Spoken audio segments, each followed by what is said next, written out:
ꯑꯁꯨꯃꯥꯏꯅ ꯃꯇꯝ ꯑꯃꯗ ꯈꯨꯜꯒꯤ ꯑꯔꯣꯏꯕ ꯈꯨꯟꯗꯣꯟꯗ ꯂꯩꯕ ꯃꯦꯔꯥꯖꯥꯎ ꯀꯧꯕ ꯃꯅꯥ ꯄꯪꯕ ꯅꯨꯄꯥ ꯑꯃ ꯂꯩꯔꯝꯃꯤ꯫ ꯃꯥꯒꯤ ꯅꯨꯄꯤꯒꯤ ꯃꯃꯤꯡꯅ ꯂꯩꯔꯤꯛ ꯍꯥꯏꯅ ꯀꯧꯔꯝꯃꯤ꯫ ꯃꯈꯣꯏ ꯑꯅꯤꯒꯤ ꯃꯆꯥ 3 ꯄꯣꯛꯏ꯫ ꯃꯆꯥ ꯅꯨꯄꯤ ꯑꯍꯜꯒꯤ ꯃꯃꯤꯡꯅ ꯊꯣꯏꯅꯨ, ꯑꯅꯤꯁꯨꯕꯤꯒꯤꯅ ꯂꯩꯔꯥꯡ, ꯑꯍꯨꯝꯁꯨꯕ ꯑꯇꯣꯝꯕ ꯑꯗꯨꯒꯤꯅ ꯆꯥꯎꯇꯣꯟ ꯍꯥꯏꯅ ꯀꯧꯏ꯫ ꯑꯌꯨꯛꯀꯤ ꯃꯇꯝꯅꯤ꯫ ꯃꯦꯔꯥꯖꯥꯎ ꯁꯨꯃꯥꯡꯗ ꯊꯨꯝꯃꯣꯛ ꯁꯥꯔꯤ꯫ ꯃꯥꯒꯤ ꯅꯨꯄꯤ ꯂꯩꯔꯤꯛꯇꯤ ꯀꯩꯊꯦꯜ ꯃꯆꯥꯗ ꯑꯦꯟꯁꯥꯡ ꯅꯥꯄꯤ ꯌꯣꯟꯕ ꯆꯠꯈꯤ꯫ ꯃꯆꯥ ꯅꯨꯄꯤ ꯑꯍꯜ ꯊꯣꯏꯅꯨ ꯆꯥꯛꯁꯪꯗ ꯆꯥꯛ ꯀꯟꯅ ꯊꯣꯡꯂꯤ꯫ ꯃꯅꯥꯎ ꯅꯨꯄꯤ ꯂꯩꯔꯥꯡꯒ ꯃꯅꯥꯎ ꯅꯨꯄꯥ ꯆꯥꯎꯇꯣꯟꯒꯁꯨ ꯉꯔꯥꯡ ꯃꯄꯥꯅ ꯈꯥꯏꯗꯣꯛꯇꯨꯅ ꯊꯝꯂꯝꯕ ꯁꯤꯡꯁꯤꯡ ꯑꯗꯨ ꯁꯨꯃꯥꯡꯗ ꯄꯨꯊꯣꯛꯇꯨꯅ ꯐꯧꯔꯤ꯫ ꯃꯄꯥ ꯃꯦꯔꯥꯖꯥꯎꯅ ꯃꯆꯥꯅꯨꯄꯤ ꯂꯩꯔꯥꯡꯗ ꯑꯁꯨꯝꯅ ꯍꯥꯏꯔꯛꯂꯤ, "ꯏꯄꯥꯒꯤ ꯂꯩꯔꯥꯡ, ꯏꯁꯤꯡ ꯈꯤꯇ ꯄꯨꯊꯣꯔꯛꯎ꯫ ꯅꯨꯡꯁꯥꯁꯤꯁꯨꯅꯦ ꯀꯣꯛꯊꯛꯇꯒꯤ ꯍꯦꯛꯇ ꯂꯥꯛꯊꯔꯛꯏ ꯇꯧꯔꯤꯁꯦ." ꯃꯆꯥꯅꯨꯄꯤ ꯂꯩꯔꯥꯡꯁꯨ ꯏꯃꯨꯡꯗ ꯆꯥꯛ ꯊꯣꯡꯗꯨꯅ ꯂꯩꯔꯤꯕꯤ ꯃꯁꯦꯝ ꯊꯣꯏꯅꯨꯕꯨ ꯇꯥꯅꯕ ꯂꯥꯎꯔꯛꯏ, "ꯏꯆꯦꯝ, ꯑꯣ ꯏꯆꯦꯝꯍꯟ, ꯄꯥꯕꯅꯅꯦ ꯏꯁꯤꯡ ꯄꯣꯔꯛꯑꯣ ꯍꯥꯏꯌꯦ." ꯊꯣꯏꯅꯨ ꯃꯅꯥꯎꯅꯨꯄꯤ ꯂꯩꯔꯥꯡꯅ ꯍꯥꯏꯔꯤꯕ ꯑꯗꯨ ꯇꯥꯔꯗꯨꯅ ꯏꯁꯤꯡ ꯄꯨꯊꯣꯔꯛꯇꯨꯅ ꯆꯥꯛꯁꯪꯗꯒꯤ ꯊꯣꯔꯛꯂꯤ꯫ ꯃꯄꯥ ꯃꯦꯔꯥꯖꯥꯎꯗꯨ ꯏꯁꯤꯡꯗ ꯄꯤꯗꯨꯅ, "ꯄꯥꯕ, ꯏꯁꯤꯡ ꯍꯥꯏꯕꯗꯣ ꯁꯤꯗ ꯂꯩꯔꯦ." ꯃꯦꯔꯥꯖꯥꯎ, ꯀꯗꯥꯏ ꯁꯤꯗ ꯄꯤꯔꯛꯑꯣ꯫ "ꯀꯔꯤ ꯑꯦꯟꯁꯥꯡ ꯊꯣꯡꯂꯦ ꯉꯁꯤꯗꯤ?" ꯊꯣꯏꯅꯨ, "ꯁꯧꯒ꯭ꯔꯤ ꯊꯣꯡꯉꯦ ꯄꯥꯕ." ꯃꯦꯔꯥꯖꯥꯎ, "ꯑꯁ ꯍꯥꯎꯔꯅꯤꯗ, ꯎꯇꯤꯗꯣ ꯈꯔ ꯁꯪꯍꯜꯂꯨꯀꯣ, ꯐꯖꯅ ꯆꯥꯊꯔꯒꯦ ꯉꯁꯤꯗꯤ." ꯊꯣꯏꯅꯨ, "ꯀꯔꯥꯏꯗꯒꯤ ꯎꯇꯤꯅꯣ ꯄꯥꯕ? ꯍꯣ, ꯎꯇꯤ ꯍꯥꯏꯕ ꯅꯠꯇꯤꯌꯦ, ꯁꯧꯒ꯭ꯔꯤ ꯍꯥꯏꯕꯅꯦ." ꯃꯦꯔꯥꯖꯥꯎ, "ꯍꯩ, ꯀꯔꯤꯅꯣꯅꯦ? ꯑꯦꯟꯁꯥꯡꯗꯨ ꯐꯖꯅ ꯍꯥꯎꯅ ꯆꯥꯒꯦ ꯍꯥꯏꯕꯅꯤ. ꯑꯩꯅ ꯌꯥꯝꯅ ꯍꯥꯞꯄꯨ ꯍꯥꯏꯕꯁꯨ ꯅꯠꯇꯦ, ꯑꯗꯨꯒ ꯀꯔꯤꯒꯤ ꯑꯗꯨꯛ ꯁꯥꯎꯔꯤꯅꯣꯅꯦ ꯅꯪꯅ? ꯍꯦ, ꯑꯩꯒꯤ ꯁꯔꯨꯛꯇꯣ ꯑꯗꯨ ꯈꯛꯇ ꯆꯥꯒꯦ. ꯎꯇꯤ ꯍꯦꯟꯅꯅꯦ ꯍꯥꯞꯄꯨ ꯍꯥꯏꯗꯦꯀꯣ ꯏꯄꯥꯅ." ꯊꯣꯏꯅꯨ, "ꯑꯁ, ꯑꯩꯗꯤ ꯄꯦꯜꯂꯕꯅꯤ ꯑꯋꯣꯏꯕ." ꯑꯁꯤ ꯍꯥꯏꯗꯨꯅ ꯆꯥꯛꯁꯪ ꯆꯪꯈꯤ꯫ ꯂꯩꯔꯤꯛꯁꯨ ꯀꯩꯊꯦꯜ ꯀꯨꯝꯂꯛꯇꯨꯅ ꯃꯥꯡꯒꯣꯜ ꯗꯥꯔꯤꯗꯨꯗ ꯐꯝꯊꯩ꯫ ꯃꯆꯥꯅꯨꯄꯥ ꯆꯥꯎꯇꯣꯟꯕꯨ ꯀꯧꯔꯛꯏ, "ꯆꯥꯎꯇꯣꯟ, ꯑꯣ ꯏꯃꯥꯒꯤ ꯆꯥꯎꯇꯣꯟ." ꯆꯥꯎꯇꯣꯟ ꯃꯃꯥꯅ ꯀꯧꯕ ꯇꯥꯔꯗꯨꯅ ꯃꯃꯥꯒꯤ ꯅꯥꯛꯇ ꯂꯥꯛꯏ꯫ ꯆꯥꯎꯇꯣꯟ, "ꯏꯃꯥ, ꯀꯔꯤ ꯉꯥꯃꯣꯛ ꯂꯩꯔꯛꯀꯦ?" ꯂꯩꯔꯤꯛꯅ, "ꯃꯪꯒ꯭ꯔꯥ ꯍꯩꯉꯥ ꯂꯩꯔꯛꯑꯦ, ꯅꯆꯦ ꯑꯅꯤꯒꯅꯦ ꯄꯨꯟꯅ ꯆꯥꯃꯤꯟꯅꯧꯀꯣ." ꯑꯁꯤ ꯍꯥꯏꯗꯨꯅ ꯆꯥꯛꯁꯪꯂꯣꯝꯗ ꯆꯪꯂꯛꯏ꯫ "ꯏꯃꯥꯒꯤ ꯊꯣꯏꯅꯨ, ꯆꯥꯛ ꯂꯣꯏꯔꯕ꯭ꯔꯥ ꯅꯪꯕꯣ?" ꯊꯣꯏꯅꯨ, "ꯂꯣꯏꯔꯦ ꯏꯃꯥ." ꯂꯩꯔꯤꯛ, "ꯃꯪꯒ꯭ꯔꯥ ꯍꯩꯉꯥ ꯂꯩꯔꯛꯄꯅꯤ, ꯅꯅꯥꯎ ꯅꯨꯄꯥꯗ ꯄꯤꯈꯤꯕꯅꯤ, ꯈꯔ ꯆꯥꯃꯤꯟꯅꯔꯨꯔꯣꯀꯣ, ꯀꯩꯊꯦꯜ ꯉꯥꯃꯣꯛꯅꯤ, ꯆꯥꯛꯇꯣ ꯏꯃꯥ ꯂꯣꯏꯁꯤꯜꯂꯒꯦ." ꯊꯣꯏꯅꯨ, "ꯍꯣꯏ ꯏꯃꯥ."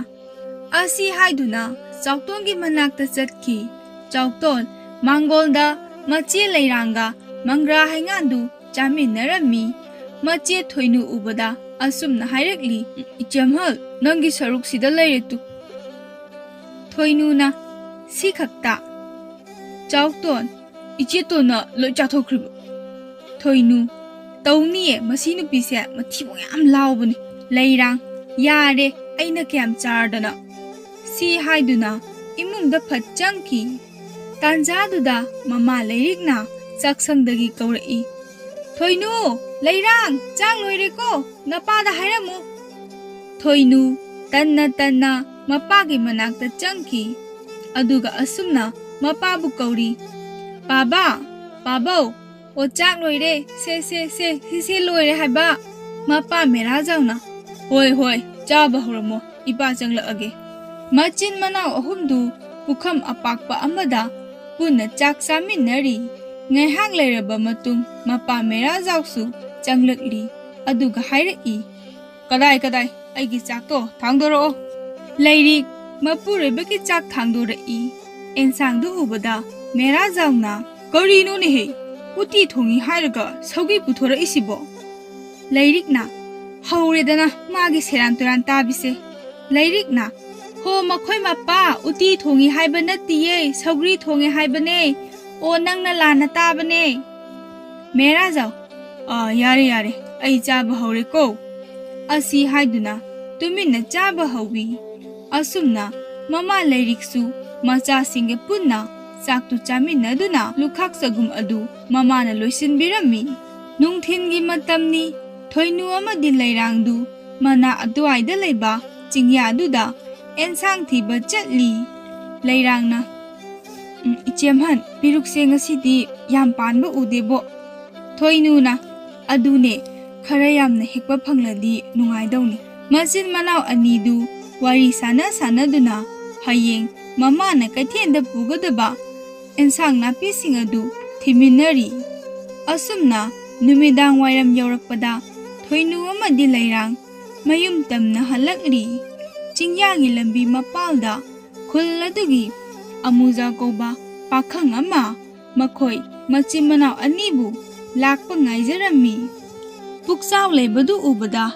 Leirang ihai hainingda asumna hairakli As isemhan ta puksaw se asida leiritu Thoinuna tapna makha tarai Kaidawi haige nungtigi nang adong ngaiza leiresibu thawoinane onsilunuse asi hainaduna Thoinu amadi Leirang moigi chapam thokpa adu adum chatli Pukchawna manak yausilaklabada kauba haurai Thoinu ngasidi ensang kyam thiba phanglaage Thoinu khumlai yamna phangdeda ta Pukchaw nungtigi thimandana leitrajani Pukchawna ado ai hayengdi imagi mapam makha khudoda chatoineba thambal thamchet khare hekpirakeko Leirangna akhoi di hekbiranu yarni Thoinu Leirangda tumin hairakli kaino mi ikai khrani asi haiduna Pukchawda onsilai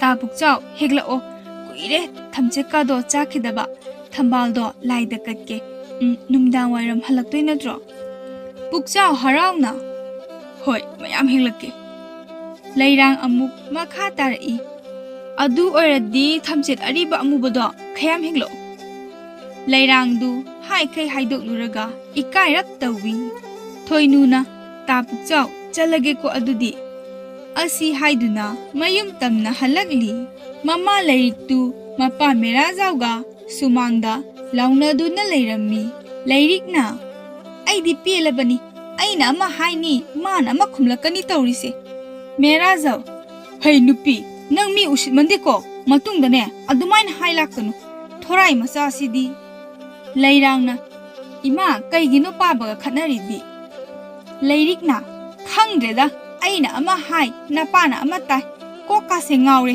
sengbai asi haiduna macha nupi anina chingdagi helakpa mana masing adu pusinduna changki Leirangna paba imaga kaigi saunarino Merazaw kanagi sagolnune karaida lehoriba Leirangna loiredana aidi ilabani he asi haiduna imung changki Merazaw asumna solhauri mama macha ngawba chamani haiwani numidangi matamni Thoinuga Leirangadu phamungda punna hipminari thongnawdagi phaujillakpa thabal mangaldu uraga Leirangna hairai Ichemhan thase phajadra ing lawiko Thoinuna ngasai ta Pukchawna chingyagi lambi nakalda leplaga nangi thambal thamjet hekpirakke haibagi wakhal nungaiba malida Leirang mache Thoinuda laukhalai taningdeko Ichemhan wacho yam ngangi aduk thiba nupadudabu ai pamjadeko Thoinu ado ta Pukchawna di nangse yam pamjarisidi Leirangna yare ai tumhaurage asi haiduna tumba themkre mathangi ayukni mama leiriktu ayuk nganta hauduna kaithen chatkre mapa Merazawsu magi thumok saba adu saduna leirami Thoinusu imung mangol ningthina taithoi Leirangsu irujaraduna laidup thadokli chawtoldi makhoigi manaki usang adomda mamanaba singa sanaba chatki Machin Manao anidu imungi thabak kanna loisinduna leiringai leikaigi angang ama chelaktuna Thoinuda tamlari Ichemhal chawtoldo kaphaure usangda tusanbagi wadu tabada Thoinu amadi Leirang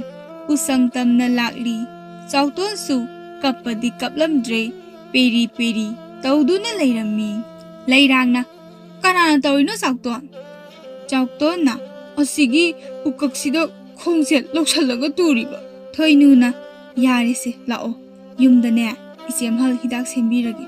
ꯂꯩꯔꯥꯡꯅ ꯀꯅꯥꯅ ꯑꯁꯨꯛ ꯁꯥꯎꯕ ꯎꯀꯛꯁꯤꯕꯨ ꯁ꯭ꯋꯥꯏꯗ ꯊꯝꯃꯤꯅꯣꯕ? ꯑꯁꯤ ꯍꯥꯏꯗꯨꯅ ꯁꯥꯎꯅ ꯌꯦꯡꯊꯣꯔꯛꯄꯗ ꯅꯨꯄꯥ ꯑꯃ ꯃꯣꯏꯗ ꯌꯦꯡꯗꯨꯅ ꯂꯩꯔꯝꯃꯤ. ꯅꯨꯄꯥꯗꯨ ꯃꯁꯛ ꯌꯥꯝꯅ ꯆꯤꯡꯂꯦꯝꯕ, ꯃꯁꯥ ꯃꯎ ꯐꯕ, ꯌꯦꯡꯕꯗ ꯆꯨꯡ ꯐꯤꯔꯥꯟ ꯆꯥꯕ ꯃꯤꯁꯛ ꯑꯣꯏꯔꯝꯃꯤ. ꯅꯨꯄꯥ ꯑꯗꯨ ꯎꯕꯗ ꯊꯣꯏꯅꯨ ꯑꯃꯗꯤ ꯂꯩꯔꯥꯡ ꯅꯨꯄꯥ ꯑꯗꯨꯗ ꯇꯤꯡꯉꯛ ꯌꯦꯡꯗꯨꯅ ꯂꯩ. ꯃꯇꯧꯗꯨ ꯎꯕꯗ ꯅꯨꯄꯥꯗꯨꯅ ꯋꯥ ꯍꯥꯏꯕ ꯍꯧꯔꯛꯏ. ꯏꯆꯟ ꯑꯅꯤ, ꯑꯉꯥꯡꯁꯦ ꯀꯌꯥꯝ ꯊꯤꯅ ꯁꯣꯛꯂꯒꯦ? ꯊꯣꯏꯅꯨ 이khang ꯈꯪꯅ ꯈꯨꯝꯃꯤ. ꯀꯩꯁꯨ ꯌꯥꯝ ꯁꯣꯛꯇꯦꯗ. ꯑꯁꯤ ꯍꯥꯏꯗꯨꯅ ꯆꯥꯎꯇꯣꯟꯗ ꯑꯣꯟꯁꯤꯟꯗꯨꯅ, ꯆꯥꯎꯇꯣꯟ ꯆꯠꯂꯁꯤ ꯂꯥꯛꯑꯣ. ꯂꯩꯔꯥꯡꯁꯨ ꯃꯁꯤꯒꯤ ꯃꯇꯨꯡ ꯏꯟꯅꯗꯨꯅ ꯌꯨꯝꯗ ꯍꯟꯃꯤꯟꯅꯔꯛꯂꯤ. ꯃꯌꯨꯝ ꯌꯧꯔꯕꯗ ꯊꯣꯏꯅꯨꯅ ꯃꯅꯥꯎ ꯅꯨꯄꯥꯒꯤ ꯍꯤꯗꯥꯛ ꯁꯦꯝꯕꯤꯗꯨꯅ ꯑꯄꯣꯝꯕ ꯃꯈꯣꯡꯗꯨꯗ ꯊꯣꯝꯕꯤꯔꯤ. ꯂꯩꯔꯥꯡ, ꯏꯆꯦꯝꯍꯟ ꯉꯁꯥꯏꯒꯤ ꯅꯨꯄꯥꯗꯣ ꯀꯥꯏꯗꯩ ꯑꯣꯏꯖꯥꯠꯅꯣ? ꯊꯣꯏꯅꯨ, ꯈꯪꯗꯦꯅꯦ, ꯑꯗꯣ ꯅꯨꯄꯥꯗ ꯅꯨꯄꯥ ꯃꯥꯜꯂꯤꯀꯣ. ꯉꯁꯥꯏ ꯑꯩꯅ ꯆꯠꯂꯝꯗꯥꯏꯗꯅꯦ ꯌꯦꯡꯍꯧꯕꯅꯦ ꯑꯩꯉꯣꯟꯗ. ꯊꯣꯏꯅꯨꯗꯨ ꯑꯁꯤ ꯍꯥꯏꯗꯨꯅ ꯅꯣꯛꯐꯦꯠ ꯇꯧꯖꯩ. ꯂꯩꯔꯥꯡ, ꯑꯩꯉꯣꯟꯗꯁꯨ ꯌꯦꯡꯉꯤꯅ, ꯅꯣꯛꯐꯦꯠꯁꯨ ꯇꯧꯁꯜꯂꯛꯏ ꯑꯩꯉꯣꯟꯗꯁꯨ. ꯊꯣꯏꯅꯨ ꯁꯥꯎꯔꯞ ꯇꯧꯅ, ꯀꯩꯅꯣ ꯅꯪ ꯈꯜꯂꯤꯁꯦ? ꯑꯩꯉꯣꯟꯗ ꯌꯦꯠꯂꯛꯀꯅꯨꯀꯣ, ꯑꯉꯥꯡ ꯅꯪ. ꯂꯩꯔꯥꯡ, ꯑꯩꯅ ꯌꯦꯠꯄ ꯅꯠꯇꯤꯌꯦ, ꯏꯆꯦꯝꯍꯟꯅꯅꯦ ꯑꯩꯉꯣꯟꯗ ꯌꯦꯠꯂꯤꯁꯦ. ꯊꯣꯏꯅꯨ, ꯅꯠꯇꯦ, ꯅꯪꯒꯤꯗꯤ ꯇꯥ ꯄꯨꯛꯆꯥꯎ ꯂꯩꯔꯤꯗꯨꯗꯤ, ꯑꯩꯒꯤꯗꯤ ꯀꯅꯥꯝꯇ ꯂꯩꯇꯦ. ꯑꯗꯨꯅ ꯑꯩꯒ ꯑꯣꯏꯅ ꯅꯨꯡꯁꯤꯅꯔꯅꯤ. ꯂꯩꯔꯥꯡ, ꯄꯥꯝꯖꯗꯦ, ꯇꯥ ꯄꯨꯛꯆꯥꯎꯗꯤꯅꯦ ꯁꯨꯛꯄꯥꯝ ꯍꯦꯛ ꯄꯥꯝꯖꯗꯦ. ꯏꯆꯦꯝꯍꯟꯒ ꯍꯦꯛ ꯀꯣꯏꯅꯔꯣ. ꯑꯁꯨꯝꯅ ꯊꯣꯏꯅꯨꯒ ꯂꯩꯔꯥꯡꯒꯗꯨ ꯎꯁꯪꯗ ꯂꯩꯍꯧꯔꯤꯕ ꯅꯨꯄꯥꯗꯨꯒꯤꯗꯃꯛꯇ ꯀꯟꯅ ꯈꯟꯅꯔꯤ. ꯃꯃꯥ ꯂꯩꯔꯤꯛꯁꯨ ꯀꯩꯊꯦꯜ ꯀꯨꯝꯂꯛꯂꯤ. ꯃꯆꯥꯁꯤꯡꯒꯤ ꯀꯩꯊꯦꯜ ꯉꯥꯃꯣꯛ ꯄꯨꯊꯣꯛꯇꯨꯅ ꯄꯤꯔꯔꯤ. ꯁꯦ, ꯉꯥꯃꯣꯛꯁꯦ ꯅꯆꯤꯟ ꯅꯅꯥꯎ ꯌꯦꯟꯅꯔꯒ ꯆꯥꯃꯤꯟꯅꯧꯀꯣ. ꯆꯥꯛꯇꯤ ꯂꯣꯏꯔꯕ꯭ꯔꯥ? ꯀꯔꯤ ꯑꯦꯟꯁꯥꯡ ꯊꯣꯡꯂꯦ? ꯊꯣꯏꯅꯨ ꯁꯥꯎꯅ, ꯆꯥꯛ ꯑꯝꯇ ꯊꯣꯡꯗ꯭ꯔꯤꯗ ꯏꯃꯥ. ꯂꯩꯔꯤꯛ, ꯀꯔꯤꯒꯤ ꯑꯁꯨꯛ ꯊꯦꯡꯂꯁꯤ ꯐꯥꯎꯕ? ꯆꯠꯂꯣ, ꯊꯣꯡꯗꯣꯛꯂꯨꯔꯣ, ꯊꯦꯡꯂꯕꯅꯤ. ꯊꯣꯏꯅꯨ, ꯑꯩꯗꯤ ꯊꯣꯡꯕ ꯉꯝꯃꯔꯣꯏ, ꯋꯥꯒ ꯑꯝꯇ ꯍꯥꯏꯔꯛꯀꯅꯨ ꯑꯩꯉꯣꯟꯗ. ꯑꯁꯤ ꯍꯥꯏꯗꯨꯅ ꯁꯥꯎꯅ ꯆꯪꯈꯤ. ꯃꯃꯥ ꯂꯩꯔꯤꯛꯅ ꯃꯆꯥꯅꯨꯄꯤ ꯂꯩꯔꯥꯡꯗ ꯑꯃꯨꯛ ꯑꯣꯟꯁꯤꯟꯗꯨꯅ ꯑꯁꯨꯝꯅ ꯍꯥꯏꯔꯛꯂꯤ. ꯂꯩꯔꯥꯡ, ꯆꯥꯛꯇꯣ ꯑꯃꯇ ꯊꯣꯡꯂꯨꯆꯣ. ꯊꯦꯡꯂꯦ, ꯅꯄꯥꯅꯅꯦ ꯋꯥ ꯊꯣꯛꯂꯅꯤ ꯏꯕꯦꯝꯃ. ꯉꯥ ꯑꯌꯥꯏꯕꯁꯨꯅꯦ ꯏꯃꯥꯅ ꯈꯔ ꯂꯩꯔꯛꯄꯅꯤ. ꯂꯩꯔꯥꯡ, ꯏꯆꯦꯝꯍꯟꯁꯦ ꯁꯥꯎꯁꯤꯟꯅꯒ ꯆꯪꯈ꯭ꯔꯤꯌꯦ. ꯑꯁꯤ ꯍꯥꯏꯗꯨꯅ ꯆꯥꯛ ꯊꯣꯡꯕ ꯍꯧꯈꯤ. ꯅꯨꯡꯊꯤꯟꯒꯤ ꯃꯇꯝꯅꯤ. ꯊꯣꯏꯅꯨꯗꯨ ꯂꯩꯔꯥꯡꯗ ꯋꯥ ꯍꯥꯏꯔꯛꯏ. ꯂꯩꯔꯥꯡ, ꯎꯁꯪꯂꯣꯝꯗ ꯆꯠꯂꯨꯁꯤꯔꯥ? ꯂꯩꯔꯥꯡꯗꯨ ꯃꯆꯦꯝꯍꯟꯗ ꯌꯦꯡꯂꯛꯇꯨꯅ, ꯍꯣꯏ, ꯑꯩꯁꯨ ꯍꯥꯏꯒꯦ ꯈꯜꯂꯝꯃꯤ. ꯊꯣꯏꯅꯨ, ꯑꯗꯣ ꯅꯨꯡꯁꯤꯅꯕꯗꯤ ꯑꯩꯒ ꯅꯨꯡꯁꯤꯅꯗꯣꯏꯅꯤꯀꯣ. ꯂꯩꯔꯥꯡꯅ ꯈꯨꯝꯂꯛꯏ. ꯌꯥꯔꯦ ꯏꯆꯦꯝꯍꯟ, ꯅꯨꯄꯥꯗꯨꯅ ꯑꯩ ꯑꯣꯏꯅ ꯅꯨꯡꯁꯤꯔꯝꯂꯗꯤ ꯀꯃꯥꯏꯅ ꯇꯧꯕ? ꯊꯣꯏꯅꯨ, ꯅꯪꯒꯤꯗꯤ ꯇꯥ ꯄꯨꯛꯆꯥꯎ ꯂꯩꯔꯤꯗꯨꯗꯤ. ꯑꯗꯣ ꯉꯔꯥꯡꯒꯤ ꯅꯨꯄꯥꯗꯨꯗꯤ ꯑꯩꯒꯤ ꯑꯣꯏꯔꯒꯦꯕ ꯀꯣ. ꯂꯩꯔꯥꯡ, ꯇꯥꯅꯤꯡꯗꯦ ꯑꯝꯇ. ꯑꯩꯉꯣꯟꯗ ꯅꯨꯡꯁꯤꯔꯛꯂꯗꯤ ꯑꯩꯗꯤ ꯈꯪꯗꯦꯀꯣ. ꯊꯣꯏꯅꯨ, ꯌꯥꯔꯦ, ꯇꯥꯅꯤꯡꯗꯦ. ꯃꯁꯛꯇꯣ ꯍꯥꯟꯅ ꯑꯃꯨꯛꯇꯅꯦ ꯈꯤꯇ ꯅꯨꯡꯁꯤꯅ ꯌꯦꯡꯍꯧꯔꯨꯁꯤ ꯂꯥꯛꯑꯣ. ꯑꯁꯤ ꯍꯥꯏꯅꯗꯨꯅ ꯄꯣꯂꯥꯡ ꯑꯃ ꯄꯥꯏꯗꯨꯅ ꯆꯤꯡꯌꯥꯗ ꯄꯤꯔꯨꯛ ꯌꯥꯏꯄꯜ ꯊꯤꯕ ꯆꯠꯄ ꯑꯣꯏꯅ ꯊꯣꯔꯛꯂꯤ. ꯉꯁꯤꯗꯤ ꯂꯝꯕꯤꯗꯨ ꯀꯣꯏꯊꯣꯛꯂꯗꯨꯅ ꯎꯁꯪ ꯐꯥꯎꯗꯨꯅ ꯂꯥꯛꯂꯝꯃꯤ. ꯑꯁꯨꯝꯅ ꯂꯥꯛꯄꯗ ꯎꯁꯪ ꯃꯄꯥ ꯌꯧꯔꯕꯗ ꯉꯔꯥꯡ ꯂꯩꯍꯧꯔꯤꯕ ꯅꯨꯄꯥ ꯑꯗꯨ ꯊꯣꯏꯅꯨ ꯑꯃꯗꯤ ꯂꯩꯔꯥꯡꯅ ꯌꯦꯡꯅꯕ ꯍꯣꯠꯅꯔꯤ. ꯅꯨꯄꯥ ꯑꯗꯨꯁꯨ ꯎꯄꯨ ꯑꯃꯒꯤ ꯂꯩꯔꯣꯡ ꯆꯟꯗꯨꯅ ꯂꯩꯔꯝꯃꯤ. ꯂꯩꯔꯥꯡ, ꯏꯆꯦꯝꯍꯜ ꯂꯩꯔꯤꯛꯇꯨ ꯑꯁꯤꯗ. ꯑꯁ, ꯑꯩꯗꯤ ꯉꯥꯎꯔꯦꯗ. ꯊꯣꯏꯅꯨ, ꯃꯥ ꯎꯕꯁꯦ ꯃꯤꯍꯨꯟꯒꯁꯦ ꯄꯥꯏꯊꯣꯛꯀꯦ ꯇꯧꯏꯃꯤ. ꯑꯩ ꯋꯥꯔꯤ ꯁꯥꯟꯅꯕ ꯍꯧꯔꯁꯤꯔꯅꯦ? ꯂꯩꯔꯥꯡ, ꯍꯣꯏ, ꯍꯧꯖꯤꯜꯂꯣ ꯏꯆꯦꯝꯍꯟ. ꯊꯣꯏꯅꯨ, ꯏꯕꯨꯡ, ꯊꯕꯛ ꯁꯨꯔꯤꯔꯣ? ꯅꯨꯄꯥ ꯑꯗꯨꯁꯨ ꯅꯣꯛꯐꯦꯠ ꯇꯧꯅ ꯑꯗꯨꯝ ꯈꯨꯝꯂꯛꯂꯤ. ꯍꯣꯏ, ꯏꯆꯟ ꯑꯅꯤꯗꯤ ꯀꯗꯥꯏ ꯆꯠꯀꯦ ꯍꯥꯏꯔꯤꯅꯣ? ꯂꯩꯔꯥꯡ, ꯆꯤꯡꯌꯥꯗ ꯑꯦꯟꯁꯥꯡ ꯊꯤꯕ ꯆꯠꯂꯨꯒꯦ ꯇꯧꯕꯅꯦ. ꯑꯗꯣ ꯏꯕꯨꯡ ꯉꯁꯤꯗꯤ ꯀꯔꯤ ꯃꯊꯦꯜ ꯑꯣꯏꯅ ꯆꯥꯕꯤꯔꯒꯦ? ꯅꯨꯄꯥ ꯑꯗꯨꯅ, ꯌꯥꯏꯄꯜ ꯏꯔꯣꯝꯕ ꯆꯥꯏꯌꯦ. ꯏꯆꯟ ꯑꯅꯤꯒꯤ ꯃꯤꯡꯂꯦꯟꯕꯨ ꯀꯔꯤ ꯀꯧꯒꯦ? ꯊꯣꯏꯅꯨꯅ, ꯑꯩꯒꯤꯅ ꯊꯣꯏꯅꯨ, ꯃꯥꯒꯤꯅ ꯂꯩꯔꯥꯡ ꯀꯧꯋꯦ. ꯏꯅꯥꯎꯅꯨꯄꯥ ꯑꯗꯨꯒꯤꯅ ꯆꯥꯎꯇꯣꯟ. ꯏꯕꯨꯡꯒꯤꯗꯤ? ꯅꯨꯄꯥ ꯑꯗꯨꯅ, ꯑꯩꯒꯤꯗꯤ ꯁꯥꯐꯕ ꯀꯧꯋꯦ. ꯃꯔꯛ ꯃꯔꯛꯇ ꯅꯣꯏꯔꯣꯝꯗ ꯀꯣꯏꯔꯛꯀꯦ. ꯑꯩꯗꯤ ꯃꯤꯅꯧꯅꯤꯅ ꯈꯪꯅꯕꯁꯨ ꯂꯩꯇꯦ. ꯏꯍꯦ, ꯆꯥꯎꯇꯣꯟꯗꯤ ꯃꯈꯣꯡ ꯀꯩꯁꯨ ꯊꯣꯏꯗꯣꯛꯄ ꯇꯧꯗꯕ ꯅꯠꯇ꯭ꯔꯣ? ꯂꯩꯔꯥꯡ: ꯇꯧꯗꯦꯗ꯫ ꯁꯥꯐꯕ: ꯐꯔꯦ ꯐꯔꯦ ꯑꯗꯨꯗꯤ ꯅꯣꯏ ꯑꯅꯤꯁꯨ ꯊꯦꯡꯂꯅꯤ, ꯆꯠꯊꯣꯛꯂꯨꯔꯣ꯫ ꯊꯣꯏꯅꯨ ꯑꯃꯗꯤ ꯂꯩꯔꯥꯡ ꯍꯣꯏ ꯏꯕꯨꯡ ꯑꯁꯤ ꯍꯥꯏꯗꯨꯅ ꯆꯤꯡꯂꯣꯝꯗ ꯂꯥꯛꯂꯝꯃꯤ꯫ ꯑꯁꯣꯝꯗꯅ ꯄꯨꯛꯆꯥꯎꯗꯨ ꯄꯣꯂꯥꯡ ꯑꯆꯧꯕ ꯑꯃꯗ ꯊꯝꯕꯥꯜ ꯊꯝꯆꯦ ꯍꯥꯞꯇꯨꯅ ꯊꯣꯏꯅꯨ ꯑꯃꯗꯤ ꯂꯩꯔꯥꯡꯕꯨ ꯂꯥꯛꯄ ꯉꯥꯏꯖꯔꯝꯃꯤ꯫ ꯄꯨꯛꯆꯥꯎꯅ: ꯀꯩꯗꯧꯕ ꯌꯥꯎꯔꯖꯥꯠꯅꯣ? ꯂꯥꯛꯇ꯭ꯔꯤꯃꯤ, ꯅꯍꯥꯟꯈꯩ ꯂꯥꯛꯄ ꯃꯇꯝꯗꯤ ꯑꯣꯏꯔꯕꯅꯤ꯫ ꯋꯥꯕꯗꯒꯤ ꯋꯥꯕꯁꯦ ꯊꯃꯣꯏꯅ ꯄꯥꯝꯖꯕꯤ ꯃꯥꯕꯨ ꯉꯥꯏꯕꯅ ꯍꯦꯟꯅ ꯋꯥꯏꯑꯦꯗꯨꯅꯤ ꯇꯧꯔꯤꯁꯦ꯫ ꯑꯁꯤ ꯍꯥꯏꯗꯨꯅ ꯃꯨꯔꯨꯝ ꯃꯨꯔꯨꯝ ꯁꯣꯟꯗꯨꯅ ꯂꯩꯔꯤ꯫ ꯉꯥꯏꯍꯥꯛ ꯂꯩꯔꯕ ꯃꯇꯨꯡ ꯊꯣꯏꯅꯨ ꯑꯃꯗꯤ ꯂꯩꯔꯥꯡ ꯆꯤꯡꯌꯥ ꯇꯝꯅ ꯂꯥꯛꯂꯤ꯫ ꯂꯩꯔꯥꯡꯅ: ꯂꯩꯔꯦꯅꯦ ꯁꯤꯗ ꯑꯃꯨꯛ꯫ ꯊꯣꯏꯅꯨꯅ: ꯇꯥ ꯄꯨꯛꯆꯥꯎꯁꯦ ꯋꯥꯔꯝꯃꯅꯤ ꯉꯥꯏꯕꯗ, ꯂꯥꯛꯑꯣ꯫ ꯊꯝꯆꯦꯠ ꯀꯌꯥꯝ ꯍꯦꯛꯂꯛꯆꯥꯅꯣ ꯑꯁꯤꯕꯣ? ꯑꯁꯤ ꯍꯥꯏꯗꯨꯅ ꯄꯨꯛꯆꯥꯎꯒꯤ ꯃꯅꯥꯛ ꯇꯝꯅ ꯆꯪꯁꯤꯜꯂꯤ꯫ ꯊꯣꯏꯅꯨ: ꯇꯥ ꯄꯨꯛꯆꯥꯎ, ꯀꯌꯥꯝ ꯀꯨꯏꯔꯒꯦ ꯉꯥꯏꯕ? ꯄꯨꯛꯆꯥꯎ: ꯀꯨꯏꯔꯦ ꯉꯥꯏꯕ, ꯉꯁꯤꯗꯤ ꯊꯦꯡꯉꯤꯅ꯫ ꯀꯩꯗꯧꯕ ꯌꯥꯎꯔꯦ? ꯑꯁꯤ ꯍꯥꯏꯗꯨꯅ ꯂꯩꯔꯥꯡꯗ ꯂꯣꯟꯅ ꯌꯦꯡꯖꯩ꯫ ꯃꯇꯧꯗꯨ ꯎꯕꯗ ꯂꯩꯔꯥꯡ ꯃꯊꯟꯇ ꯍꯩꯅꯗꯕ ꯐꯥꯎꯔꯝꯃꯤ꯫ ꯑꯁꯨꯝꯅ ꯃꯊꯟꯇꯁꯨ ꯃꯊꯃꯣꯏꯗ ꯈꯟꯖꯔꯤ, ꯁꯛꯅꯒ ꯊꯤꯕꯅꯦ, ꯀꯨꯆꯨꯅꯒ ꯄꯥꯟꯗꯕꯅꯦ꯫ ꯇꯥ ꯄꯨꯛꯆꯥꯎ, ꯁꯥꯎꯅꯨꯀꯣ, ꯅꯆꯟꯕꯨ ꯋꯥꯔꯧꯕꯤꯅꯨ, ꯑꯩ ꯅꯪꯕꯨ ꯅꯨꯡꯁꯤꯕꯒ ꯉꯝꯖꯔꯔꯣꯏ꯫ ꯑꯁꯨꯝꯅ ꯋꯥꯈꯜ ꯈꯟꯗꯨꯅ ꯂꯩꯔꯤꯉꯩ ꯄꯨꯛꯆꯥꯎꯅ ꯂꯩꯔꯥꯡꯗ ꯊꯔꯤꯛꯊꯥ ꯑꯃ ꯄꯤꯗꯨꯅ ꯑꯁꯨꯝꯅ ꯍꯥꯏꯔꯛꯂꯤ: ꯂꯩꯔꯥꯡ, ꯁꯦ ꯅꯪꯒꯤꯅꯤ, ꯑꯩꯅ ꯁꯨꯝ ꯏꯆꯝ ꯆꯝꯅ ꯄꯤꯕꯅꯤ, ꯌꯥꯝ ꯐꯖꯕꯗꯨꯗ꯫ ꯂꯩꯔꯥꯡ: ꯑꯩꯗꯤ ꯊꯔꯤꯛꯊꯥꯁꯦ ꯄꯥꯝꯗꯦꯗ, ꯑꯩꯈꯣꯏ ꯏꯆꯦꯝꯍꯟꯗꯤꯅꯦ ꯌꯥꯝ ꯄꯥꯝꯖꯕꯅꯤ, ꯃꯥꯒꯤ ꯑꯣꯏꯍꯜꯂꯨꯁꯦ꯫ ꯑꯁꯤ ꯍꯥꯏꯗꯨꯅ ꯄꯨꯛꯆꯥꯎꯅ ꯄꯤꯔꯛꯄ ꯊꯔꯤꯛꯊꯥꯗꯨ ꯂꯧꯗꯨꯅ ꯃꯆꯦꯝ ꯊꯣꯏꯅꯨꯗ ꯅꯝꯄꯤ ꯄꯤꯁꯤꯜꯂꯛꯏ꯫ ꯊꯣꯏꯅꯨ ꯏꯉꯛ ꯉꯛꯅ ꯂꯩꯗꯨ ꯂꯧꯏ꯫ ꯀꯩꯅꯣ? ꯄꯨꯛꯆꯥꯎ ꯏꯀꯥꯏꯔꯞ ꯇꯧꯅ ꯃꯃꯥꯏꯗꯨ ꯂꯩꯊꯣꯛꯇꯨꯅ ꯈꯥꯡꯖꯩ꯫ ꯃꯇꯧꯗꯨ ꯎꯕꯗ ꯊꯣꯏꯅꯨ ꯅꯨꯡꯉꯥꯏꯇ꯭ꯔꯗꯨꯅ ꯑꯁꯨꯝꯅ ꯍꯥꯏꯔꯛꯂꯤ: ꯇꯥ ꯄꯨꯛꯆꯥꯎ, ꯅꯪ ꯌꯨꯝꯗ ꯊꯕꯛ ꯂꯩꯍꯧꯕ꯭ꯔꯥ? ꯂꯩꯍꯧꯗ꯭ꯔꯗꯤꯅꯦ ꯆꯤꯡꯌꯥꯗ ꯄꯤꯔꯨꯛ ꯌꯥꯏꯄꯟ ꯊꯤꯃꯤꯟꯅꯔꯨꯁꯤꯔꯥ? ꯌꯥꯔꯗꯤ ꯂꯥꯛꯑꯣ꯫ ꯃꯆꯦꯒꯤ ꯋꯥꯗꯨ ꯇꯥꯔꯒ ꯂꯩꯔꯥꯡ ꯃꯃꯤꯠꯇꯨ ꯈꯪꯂꯥꯎ ꯂꯥꯎꯊꯣꯔꯛꯂꯤ꯫ ꯄꯨꯛꯆꯥꯎ ꯍꯔꯥꯎꯅ: ꯍꯣꯏ ꯌꯥꯏꯌꯦ, ꯑꯗꯣ ꯑꯩꯅ ꯄꯨꯔꯛꯄ ꯄꯣꯂꯥꯡꯁꯤꯁꯨ ꯑꯗꯨꯝ ꯄꯨꯔꯛꯑꯒꯦꯀꯣ꯫ ꯂꯩꯔꯥꯡ: ꯋꯥꯔꯣꯏꯗ꯭ꯔꯣ ꯇꯥ ꯄꯨꯛꯆꯥꯎ? ꯌꯥꯝ ꯂꯨꯝꯃꯝꯗꯣꯏꯁꯨ ꯃꯥꯜꯂꯤ꯫ ꯂꯩꯔꯥꯡꯒꯤ ꯋꯥꯗꯨ ꯇꯥꯔꯒ ꯄꯨꯛꯆꯥꯎ ꯃꯊꯃꯣꯏ ꯑꯗꯨꯗ ꯈꯤꯇꯪ ꯍꯔꯥꯎꯖꯔꯝꯃꯤ꯫ ꯑꯁꯨꯝꯅ ꯆꯤꯡꯌꯥꯗꯒꯤ ꯄꯤꯔꯨꯛ ꯌꯥꯏꯄꯜ ꯊꯤꯔꯨꯔꯒ ꯃꯌꯨꯝ ꯇꯝꯅ ꯄꯨꯛꯆꯥꯎꯅ ꯊꯤꯟꯕꯤꯔꯛꯂꯤ꯫ ꯀꯣꯟꯊꯣꯡ ꯌꯧꯔꯕꯗ ꯄꯨꯛꯆꯥꯎꯅ ꯋꯥ ꯍꯥꯏꯔꯛꯂꯤ: ꯂꯩꯔꯥꯡ, ꯑꯩꯁꯨ ꯆꯠꯂꯒꯦ, ꯄꯣꯂꯥꯡꯁꯦ ꯍꯌꯦꯡ ꯑꯣꯏꯅ ꯂꯧꯔꯒꯦ, ꯆꯤꯡꯌꯥꯗ ꯉꯥꯏꯔꯝꯒꯦꯀꯣ꯫ ꯑꯁꯤꯈꯛ ꯍꯥꯏꯔꯝꯗꯨꯅ ꯃꯌꯨꯝ ꯇꯝꯅ ꯆꯠꯈꯤ꯫ ꯊꯣꯏꯅꯨ ꯑꯃꯗꯤ ꯂꯩꯔꯥꯡꯁꯨ ꯏꯃꯨꯡ ꯇꯝꯅ ꯆꯪꯂꯛꯂꯦ꯫ ꯅꯨꯃꯤꯗꯥꯡꯗꯨ ꯃꯃꯥ ꯂꯩꯔꯤꯛꯅ ꯆꯥꯛ ꯊꯣꯡꯂꯤ꯫ ꯃꯄꯥ ꯃꯦꯔꯥꯖꯥꯎꯅ ꯐꯨꯡꯒꯥ ꯃꯅꯥꯛꯇ ꯐꯝꯗꯨꯅ ꯂꯩꯔꯤ꯫ ꯃꯦꯔꯥꯖꯥꯎꯅ: ꯀꯔꯤ ꯑꯦꯟꯁꯥꯡ ꯂꯥꯡꯂꯦ ꯅꯨꯃꯤꯗꯥꯡꯁꯤꯗꯤ?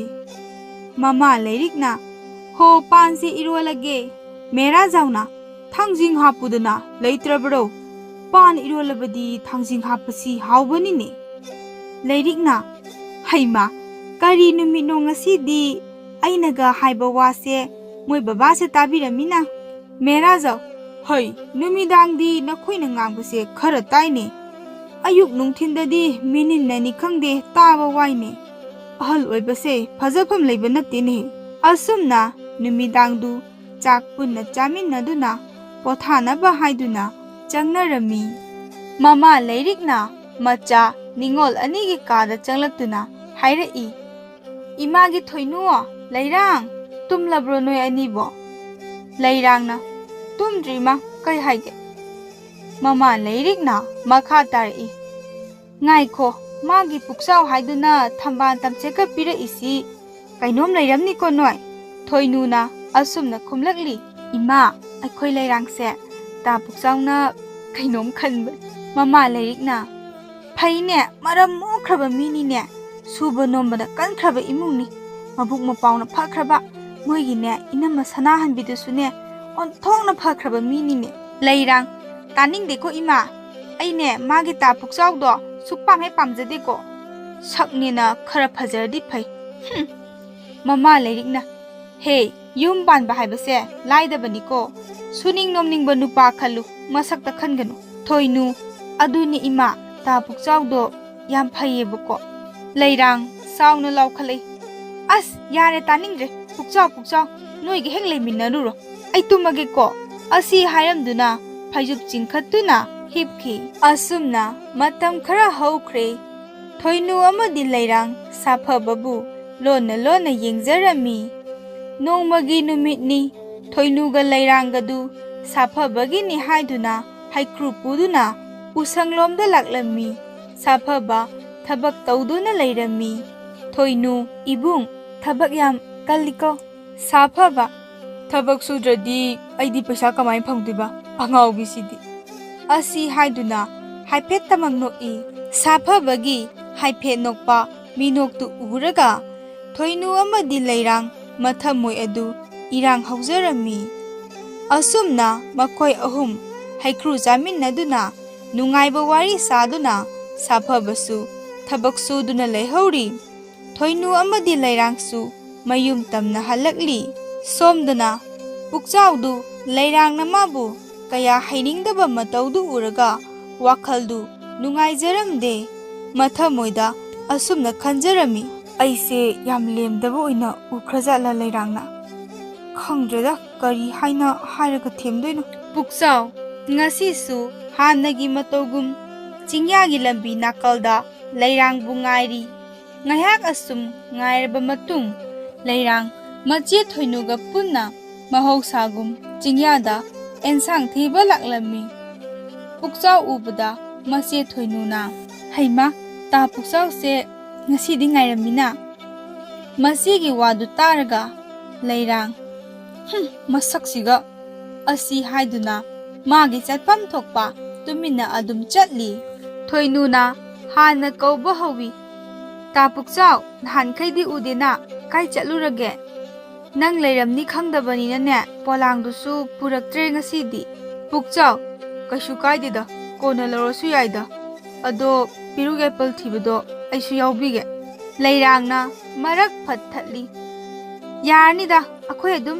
ꯊꯤꯖꯔꯒꯦ ꯄꯨꯛꯆꯥꯎ ꯂꯩꯔꯥꯡꯒꯤ ꯄꯥꯎꯈꯨꯝꯗ ꯏꯀꯥꯏꯅ ꯃꯃꯥꯏꯗꯨ ꯂꯩꯊꯣꯛꯇꯨꯅ ꯈꯥꯡꯖꯩ ꯑꯗꯨꯒ ꯑꯁꯨꯝꯅ ꯑꯣꯏꯗꯕ ꯃꯤꯅꯝꯕ ꯋꯥ ꯍꯥꯏꯖꯤꯜꯂꯛꯏ ꯑꯩꯁꯦ ꯍꯌꯦꯡꯗꯒꯤ ꯏꯃꯥꯒꯤ ꯃꯄꯥꯝꯗ ꯃꯇꯝ ꯈꯔ ꯂꯩꯔꯨꯗꯣꯔꯦ ꯑꯗꯨꯒꯤ ꯀꯨꯏꯅꯁꯨ ꯎꯅꯔꯔꯣꯏꯅ ꯉꯁꯤꯗꯣ ꯃꯇꯦꯡ ꯄꯥꯡꯁꯤꯔꯅ ꯈꯜꯂꯨꯕꯅꯤ ꯅꯣꯏ ꯑꯩꯉꯣꯟꯗ ꯂꯥꯟꯅ ꯂꯧꯔ ꯃꯥꯜꯂꯦ ꯆꯠꯂꯒꯦꯀꯣ ꯑꯁꯤ ꯍꯥꯏꯔꯝꯗꯨꯅ ꯄꯨꯛꯆꯥꯎꯗꯨ ꯈꯣꯡꯂꯩ ꯊꯨꯅ ꯆꯠꯈ꯭ꯔꯦ ꯊꯣꯏꯅꯨꯅ ꯂꯩꯔꯥꯡꯗ ꯑꯁꯨꯝꯅ ꯍꯥꯏꯔꯛꯏ ꯂꯩꯔꯥꯡ ꯇꯥ ꯄꯨꯛꯆꯥꯎꯁꯦ ꯏꯀꯥꯏꯔꯝꯃꯅꯤ ꯉꯁꯤꯗꯤ ꯂꯩꯔꯥꯡꯁꯨ ꯑꯁꯨꯝꯅ ꯈꯨꯝꯂꯛꯂꯤ ꯑꯩꯕꯨ ꯀꯌꯥꯝ ꯑꯀꯥꯏꯕ ꯋꯥ ꯍꯥꯏꯈ꯭ꯔꯒꯦ ꯏꯆꯦꯝꯍꯜ ꯃꯥꯁꯨ ꯑꯉꯥꯡ ꯅꯠꯇꯦ ꯈꯔ ꯈꯪꯕ ꯌꯥꯏꯅ ꯆꯠꯁꯤ ꯂꯥꯛꯑꯣꯁꯦ ꯑꯁꯨꯝꯅ ꯃꯆꯤꯟ ꯃꯅꯥꯎ ꯑꯅꯤꯗꯨ ꯑꯦꯟꯁꯥꯡ ꯊꯤꯕ ꯆꯤꯡꯌꯥ ꯇꯝꯅ ꯆꯠꯈꯤꯔꯝꯃꯤ ꯂꯩꯔꯥꯡꯁꯨ ꯑꯁꯨꯝꯅ ꯈꯨꯝꯂꯛꯏ ꯑꯩꯕꯨ ꯀꯌꯥꯝ ꯑꯀꯥꯏꯕ ꯋꯥ ꯍꯥꯏꯈ꯭ꯔꯒꯦ ꯏꯆꯦꯝꯍꯜ ꯃꯥꯁꯨ ꯑꯉꯥꯡ ꯅꯠꯇꯦ ꯈꯔ ꯈꯪꯕ ꯌꯥꯏꯅ ꯆꯠꯁꯤ ꯂꯥꯛꯑꯣꯁꯦ ꯑꯁꯨꯝꯅ ꯃꯆꯤꯟ ꯃꯅꯥꯎ ꯑꯅꯤꯗꯨ ꯑꯦꯟꯁꯥꯡ ꯊꯤꯕ ꯆꯤꯡ ꯇꯝꯅ ꯆꯠꯈꯤꯔꯝꯃꯤ ꯃꯇꯝꯗꯤ ꯑꯁꯨꯝ ꯍꯧꯈ꯭ꯔꯦ ꯅꯣꯡꯃꯒꯤ ꯅꯨꯃꯤꯠꯅꯤ ꯃꯃꯥ ꯂꯩꯔꯤꯛꯇꯨ ꯃꯍꯧꯁꯥꯒꯨꯝ ꯀꯩꯊꯦꯜ ꯀꯨꯝꯂꯛꯂꯤ ꯆꯥꯛ ꯆꯥꯅꯕ ꯍꯥꯏꯗꯨꯅ ꯀꯣꯏꯅ ꯐꯝꯗꯨꯅ ꯂꯩꯔꯤꯉꯩ ꯃꯃꯥ ꯂꯩꯔꯤꯛꯅ ꯋꯥ ꯍꯧꯗꯣꯔꯛꯏ ꯃꯈꯥꯔꯣꯝꯒꯤ ꯏꯆꯦ ꯈꯣꯝꯗꯣꯟꯒꯤ ꯃꯆꯥꯅꯨꯄꯤ ꯑꯃꯈꯛ ꯌꯥꯎꯖꯕꯤꯗꯣ ꯂꯨꯍꯣꯡꯗꯣꯔꯦꯅꯦ ꯅꯨꯄꯥꯗꯨꯁꯨ ꯌꯥꯝ ꯐ ꯃꯥꯜꯂꯦ ꯑꯩꯈꯣꯏ ꯁꯤꯒꯤ ꯎꯁꯪꯗ ꯊꯕꯛ ꯁꯨꯕ ꯌꯥꯎꯕ ꯃꯤ ꯑꯣꯏꯔ ꯃꯥꯜꯂꯦꯅꯦꯍꯦ ꯁꯥꯐꯕ ꯀꯧꯏ ꯍꯥꯏꯅꯦ ꯅꯨꯄꯥ ꯃꯆꯥꯗꯣ ꯑꯣꯟꯊꯣꯛꯅ ꯐꯈ꯭ꯔ ꯃꯥꯜꯂꯦ ꯅꯨꯄꯤ ꯃꯆꯥꯗꯨꯅꯒ ꯂꯣꯟꯊꯣꯛꯇꯕꯤꯒ ꯑꯣꯏꯕꯗꯨꯗ ꯅꯨꯄꯥꯗꯨꯅꯅꯦ ꯌꯥꯝ ꯅꯨꯡꯁꯤꯖꯈ꯭ꯔꯕ ꯑꯣꯏꯔꯦ ꯀꯌꯥꯗ ꯐꯔꯤꯕ ꯅꯨꯄꯥꯅꯣ ꯄꯨꯛꯆꯦꯜ ꯑꯣꯟꯊꯣꯛꯅ ꯆꯥꯎꯈ꯭ꯔꯦ ꯃꯤ ꯃꯃꯥ ꯂꯩꯔꯤꯛꯀꯤ ꯋꯥꯗꯨ ꯇꯥꯔꯒ ꯊꯣꯏꯅꯨ ꯑꯃꯗꯤ ꯂꯩꯔꯥꯡ ꯆꯞ ꯌꯨꯡꯅ ꯃꯃꯥꯅ ꯍꯥꯏꯔꯤꯕ ꯋꯥꯗꯨ ꯇꯥꯗꯨꯅ ꯂꯩꯔꯤ ꯑꯃꯅ ꯑꯃꯗ ꯃꯨꯟꯅ ꯌꯦꯡꯅꯗꯨꯅ ꯂꯩꯔꯤꯛ ꯍꯩꯃꯥ ꯀꯔꯤ ꯇꯧꯔꯦ ꯑꯣ ꯅꯄꯥꯗꯣ ꯀꯧꯔꯨꯁꯨ ꯁꯣꯝꯇ ꯆꯥꯛ ꯂꯥꯝꯃꯦꯅꯅꯦ ꯋꯥ ꯊꯣꯛꯄ ꯇꯥꯔꯦꯅꯦꯍꯦ ꯃꯃꯥꯒꯤ ꯋꯥꯗꯨꯗ ꯂꯩꯔꯥꯡꯗꯨ ꯇꯞꯅ ꯍꯧꯒꯠꯇꯨꯅ ꯃꯄꯥꯕꯨ ꯀꯧꯔꯨꯅꯕ ꯊꯣꯛꯈꯤ ꯅꯨꯃꯤꯗꯥꯡꯒꯤ ꯃꯇꯝꯅꯤ ꯃꯆꯤꯟ ꯃꯅꯥꯎ ꯑꯅꯤꯗꯨ ꯊꯋꯥꯏ ꯅꯨꯡꯉꯥꯏꯇ ꯇꯨꯃꯤꯟꯅ ꯐꯝꯗꯨꯅ ꯊꯥꯖꯃꯥꯕꯨ ꯌꯦꯡꯗꯨꯅ ꯂꯩꯔꯤ Thoinuna tapna leirangda onsinduna asumna hairagli. Leirang, ibani na khanjarise isorna yadra male.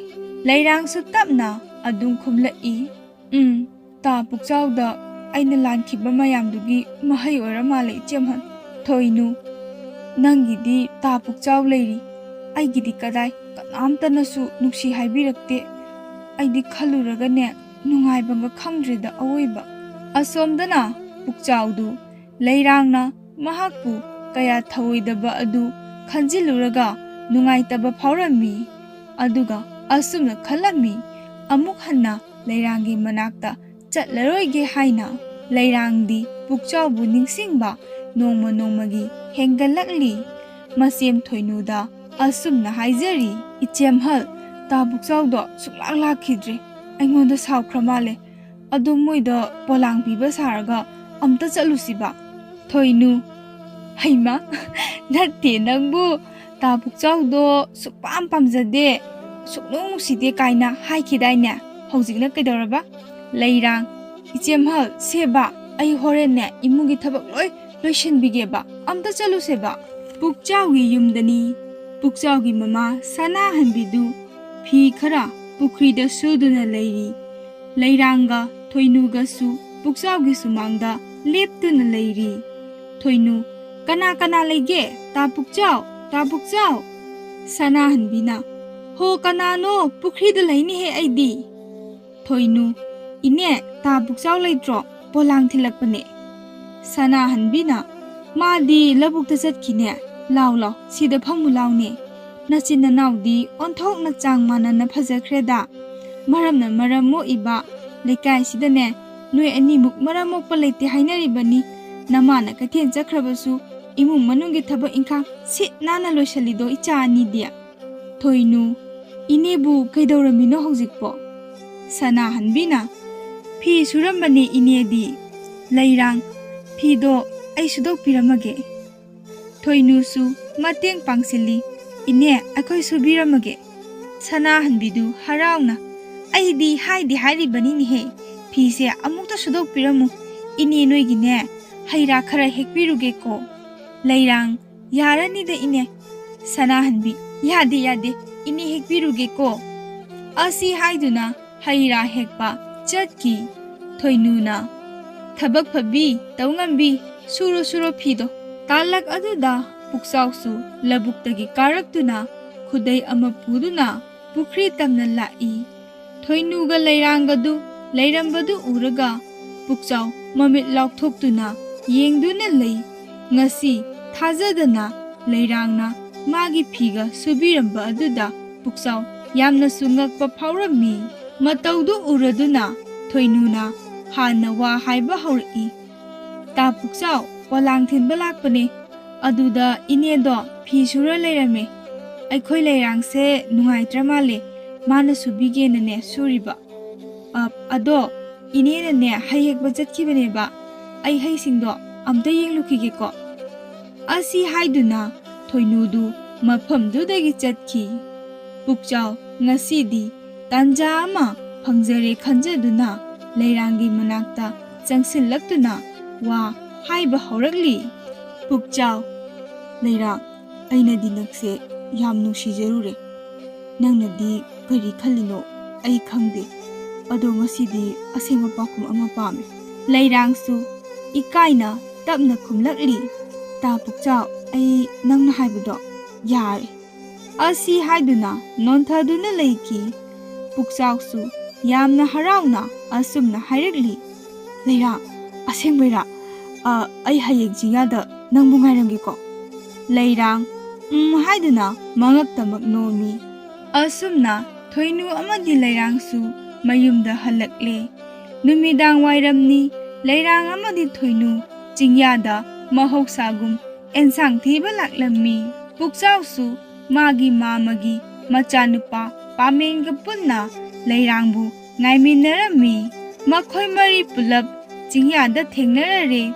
Pukchaw amadi leirang su nungsi mieng yengnaduna nungsina momoy minok tamduna yengnaduna leiri. Somdana kamdauri leirangina mache thoinu ꯄꯨꯛꯆꯥꯎꯒꯤꯅ ꯃꯕꯥꯏ ꯄꯥꯃꯦꯜ ꯃꯈꯣꯏ ꯑꯅꯤꯁꯨ ꯊꯃꯣꯏꯗ ꯅꯨꯡꯁꯤ ꯏꯍꯨꯜ ꯐꯥꯎꯅꯗꯨꯅ ꯌꯦꯡꯅꯔꯤ꯫ ꯃꯇꯧꯗꯨ ꯈꯪꯂꯕ ꯄꯨꯛꯆꯥꯎꯅ ꯂꯩꯔꯥꯡ ꯃꯣꯏ ꯑꯅꯤ ꯈꯔ ꯆꯠꯊꯣꯛꯇꯨꯅ ꯊꯣꯏꯅꯨ ꯑꯃꯗꯤ ꯄꯥꯃꯦꯜꯕꯨ ꯊꯃꯣꯏꯒꯤ ꯑꯣꯏꯕ ꯃꯄꯥꯎꯕꯨ ꯇꯝꯅꯍꯜꯂꯝꯃꯤ꯫ ꯄꯥꯃꯦꯜ ꯃꯤꯡꯕꯨ ꯀꯔꯤ ꯀꯧꯒꯦ?